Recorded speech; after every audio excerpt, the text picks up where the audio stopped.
Agenda 2036 and the aspiration number 7 is all about resilience. So we fit right into helping our member states to be more resilient. And the way we do that by making sure they can actually transfer some of the risk dealing with the effect of climate change so we can protect vulnerable communities, but also the livelihood of many people across Africa who are affected by the effect of climate change. So we've been quite impactful since we got started.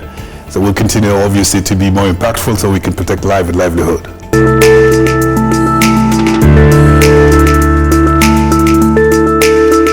So today we have 35 member states. Our obviously is to make sure it becomes an Africa-wide organization with all the member states will join us. So that's actually our priority number 1. I think number 2 is make sure also those who actually have joined the organization ratify our treaty. And today we have 11 out of 35, so hopefully we'll have a ratification drive to make sure we can get member states to ratify our treaty. I think 3 is to make sure that what we do is actually relevant to all of our member states. Today we cover drought, tropical cyclone, we're about to launch something on flood. So I hope it's going to make a big deal in making sure that other member states understand what we offer exactly addresses their own concerns.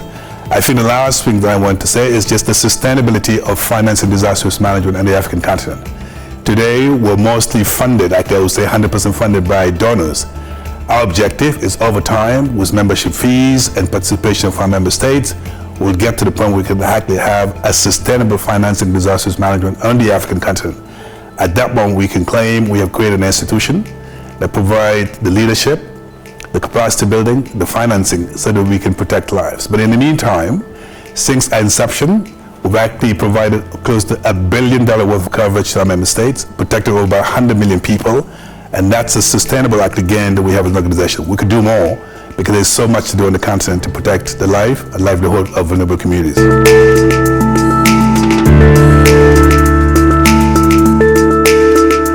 I think there's a lot to be done in making sure our countries can actually anticipate before disaster happens, because when it happens, every second counts. I think challenge number 1, how do we build the capacities of member states to actually have the capabilities so they can actually have a very sound early warning systems. I think second challenge is making sure also disaster risk management is embedded in the culture of our public policies in our member states so that they can actually see this as they were anticipating. I think last but not least, equally important, there's so many competing needs in our member states. So therefore, the affordability and accessibility to pension finances so they can decide to transfer the risk to the insurance market is something that we're challenged with.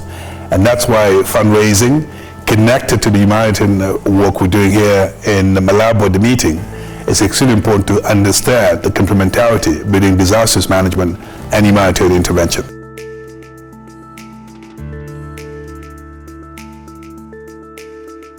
Well, a great example is Madagascar. They subscribed to a drought product in a tropical cyclone. And then a few months ago, when there was a tropical cyclone in Madagascar, we were able to provide $10.7 million to the government of Madagascar for the first response to the people of Madagascar. The same thing can be said about Cote d'Ivoire, that actually have gone through a drought situation where we provided a payout. Same thing about Senegal, it's about $40 million since we launched our organization. And we're just about to make a payout for Zambia, for Malawi, and the list is long, but we could do more. So we're one of the few organizations that do love to make a claim when there's a disaster, because we're there for our member states. And so, as I say, about $100 million worth of payout has been made since we got started. We could do more. And I think that's the intention, is to make sure that we show that Africa is leading, particularly as we march to COP27. It's important to actually showcase successful African initiative and show that we're on the driver's seat in making sure our member states are protected.